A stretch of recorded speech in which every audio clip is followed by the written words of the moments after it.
আসসালামু আলাইকুম আরহামতুল্লাহি ওয়াবারাকাতুহ। প্রিয় শিক্ষার্থী বন্ধুরা, যে যেখানে আছো, দূরে কাছে, যে যে অবস্থায় আছো, সকলকেই আমি আমার অন্তঃস্থল থেকে মোবারকবাদ জানাচ্ছি। আশা করি খুবই ভালোভাবেই দিনগুলি অতিক্রম করতে যাচ্ছ। তারপরেও করোনা ভাইরাস পরিস্থিতির কারণে তোমাদের সাথে আগের মতো তেমন একটা যোগাযোগ হচ্ছে না। তো আমি আজকে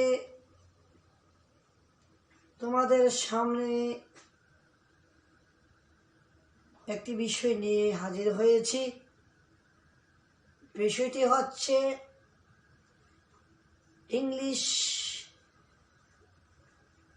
গ্রামার এর একটি টপিক,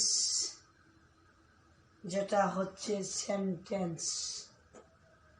সেন্টেন্স শব্দটি হচ্ছে ইংরেজি শব্দ। প্রিয় শিক্ষার্থীরা,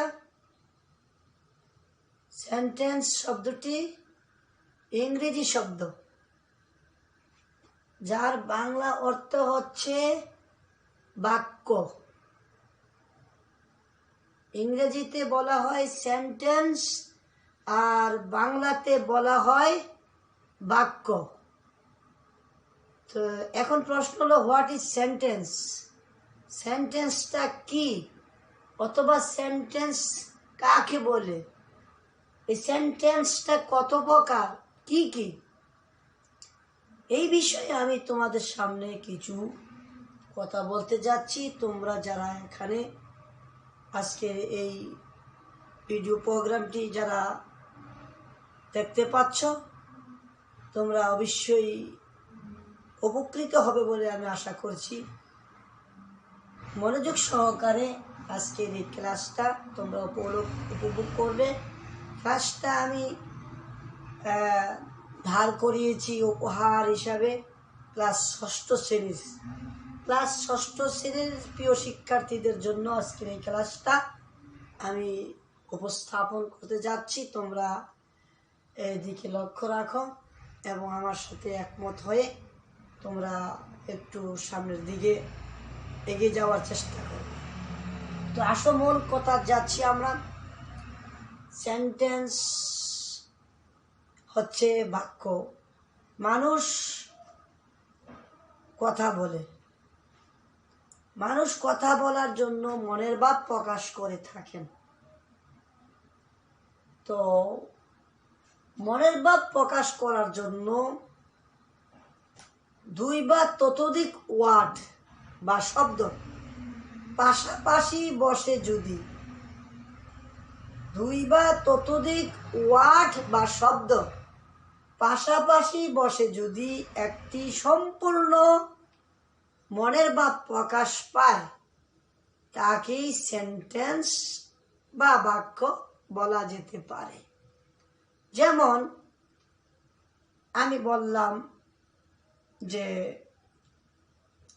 আমি ভাত খাই। আমি ভাত খাই, এখানে তিনটি শব্দ ব্যবহার করা হয়েছে। আই একটি শব্দ।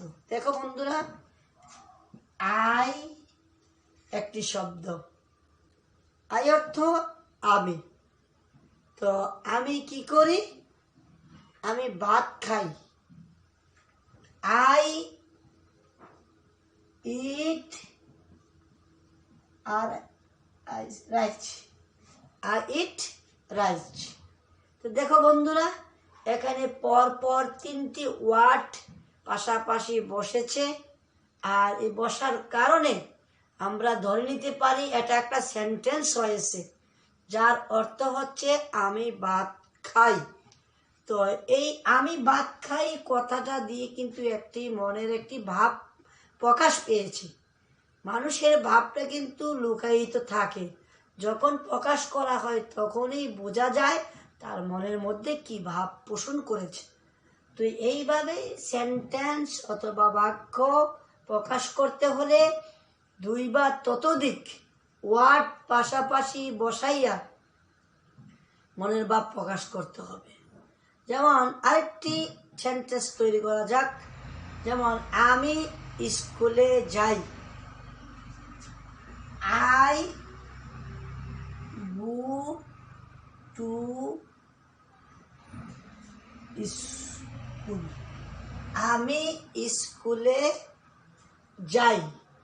দেখো বন্ধুরা, এখানে আমি একটি ওয়ার্ড, আই একটি ওয়ার্ড, গো একটি ওয়ার্ড, স্কুল একটি ওয়ার্ড, অর্থাৎ এক কথায় একাধিক ওয়ার্ড পাশাপাশি বসে মনের কোনো ভাব প্রকাশ যদি পায় তাকে সেন্টেন্স বা বাক্য বলা যেতে পারে। বন্ধুরা দেখো, এখানে সেন্টেন্স তৈরি করতে গেলে আরেকটি বিষয় আমাদের মাথায় রাখতে হবে, যেটা হচ্ছে টেন্স। টেন্সকে ফলো করেই সেন্টেন্স তৈরি করতে হবে, কারণ টেন্সের মধ্যে কিছু রুলস রয়েছে, নিয়ম রয়েছে, সেই নিয়মের অতিক্রম করলে সেন্টেন্সটা পরিপূর্ণ হবে না। যদি একাধিক ওয়ার্ড পাশাপাশি বসানো হয় তারপরও সেন্টেন্সটা হয় না। যেমন আমি বাংলাতে একটি সেন্টেন্স লিখি, আমি ভাত খাই। আমি ভাত খাই, বাংলার সেন্টেন্সটার অনুপাতে যদি আমি হুবহুব লিখি তাইলে সেন্টেন্স হবে না।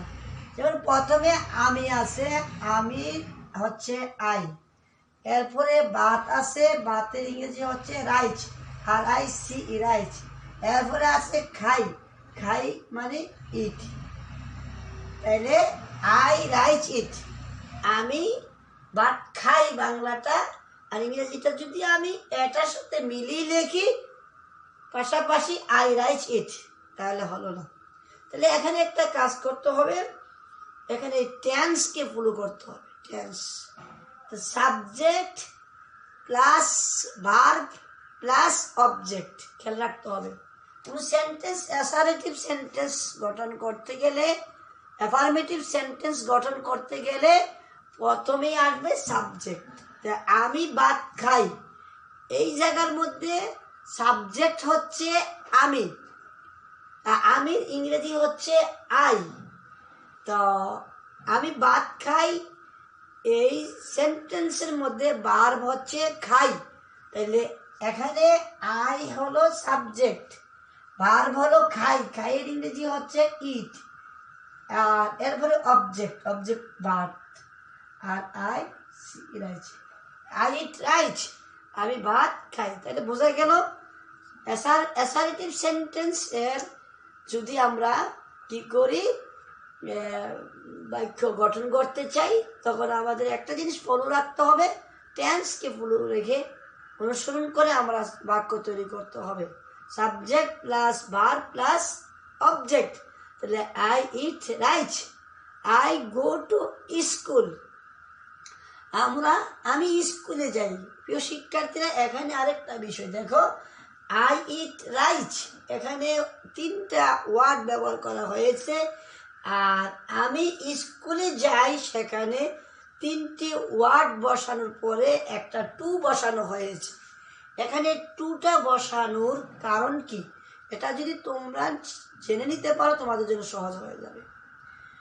যেমন আমি স্কুলে যাই, দেখো আমি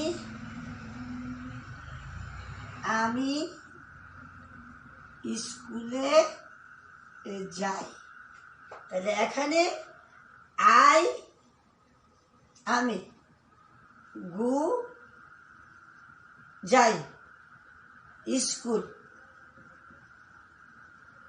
আমি স্কুলে যাই। এখানে টুটা বসলো কেন শিক্ষার্থীরা, এই টুটা বসলো কেন, এই কারণটা যদি তোমরা জেনে নাও তাহলে অবশ্যই তোমরা ভবিষ্যতে আরো তোমাদের জন্য সহজ হয়ে যাবে। যখন কোনো বাংলা সেন্টেন্সের অবজেক্টের মধ্যে যদি লে থাকে অথবা একার থাকে, হ্যাঁ একার থাকে, যেমন বাড়িতে, যেমন বাজারে, স্কুলে, অর্থাৎ অবজেক্টের বাংলা রূপের লয় একার লে, তো একার তে অর্থাৎ একার থাকে, তখন তুমি এই অবজেক্টের আগে আর ভার্বের পরে টু বসাতে হবে, প্রিপোজিশন হিসেবে টু বসাতে হবে। তাইলে তোমার হয়ে যাবে আই গো টু স্কুল, আমি স্কুলে যাই। আই গো টু মার্কেট, আমি বাজারে যাই। আই গো টু ফিল্ড, আমি মাঠে যাই। আই গো টু মস্কো, আমি মসজিদে যাই। হ্যাঁ, আই গো টু চিটাগং, আমি চিটাগং যাই। আই গো টু ঢাকা, আমি ঢাকা যাই। এইভাবে সম্পূর্ণভাবে, যেহেতু অবজেক্টের মধ্যে লে আছে, একার আছে, অতএব টু সাথে কোনো সমস্যা নেই। প্রিয় শিক্ষার্থীরা, এখন প্রশ্ন হলো, মনের ভাব প্রকাশ করার জন্য আমরা যে সমস্ত এক বা দুই বা ততোধিক ওয়ার্ড বা শব্দ পাশাপাশি বসে যদি সম্পূর্ণ মনের ভাব প্রকাশ পায়, তাকেই সেন্টেন্স বা বাক্য বলে। এবার এই সেন্টেন্সের প্রকারভেদটা আমরা জানি। সেন্টেন্স কাকে বলে, উহা কত প্রকার? সেন্টেন্স 5 প্রকার। দেখো আমি তোমাদেরকে লিখেছি সেন্টেন্স 5 প্রকার। সেন্টেন্স 5 প্রকার, যথা 1 নাম্বার অ্যাসারেটিভ সেন্টেন্স, 2 নম্বরে ইন্টারোগেটিভ সেন্টেন্স, 3 নম্বরে ইম্পারেটিভ সেন্টেন্স, 4 নম্বরে অপটাটিভ সেন্টেন্স, 5 নম্বরে এক্সক্লেমেটরি সেন্টেন্স। এই 5টা প্রকার সেন্টেন্সের, প্রত্যেকটি সেন্টেন্সের প্রকারের মধ্যে আবার ব্যাপক কিছু আলোচনা আছে। এই আলোচনাগুলি আমরা আরেকটি ভিডিওতে সামনের দিকে আলোচনা করার চেষ্টা করব। এখন সর্বশেষ কথা হলো, সেন্টেন্স অর্থ বাক্য। আর সেন্টেন্স কাকে বলে? 2 বা ততোধিক ওয়ার্ড বা শব্দ পাশাপাশি বসে মনের সম্পূর্ণ ভাব প্রকাশ যদি পায়, তাকেই সেন্টেন্স বা বাক্য বলে। এবার সেন্টেন্স কত প্রকার? সেন্টেন্স 5 প্রকার। সেন্টেন্স 5 প্রকার হচ্ছে অ্যাসারেটিভ সেন্টেন্স, বিবৃতিমূলক বাক্য; ইন্টারোগেটিভ সেন্টেন্স, প্রশ্নবোধক বাক্য; ইম্পারেটিভ সেন্টেন্স, এটা হচ্ছে তোমার এই আদেশসূচক বাক্য; অপটাটিভ সেন্টেন্স, প্রার্থনামূলক বাক্য; এক্সক্লেমেটরি সেন্টেন্স, এটা হচ্ছে বিস্ময়, অবাক করা, হ্যাঁ বিচলিত, এই সমস্ত বাক্য। অতএব আমরা প্রত্যেকটি সেন্টেন্সের সলিউশন ধারাবাহিকভাবে সফট করার চেষ্টা করব ইনশাআল্লাহ।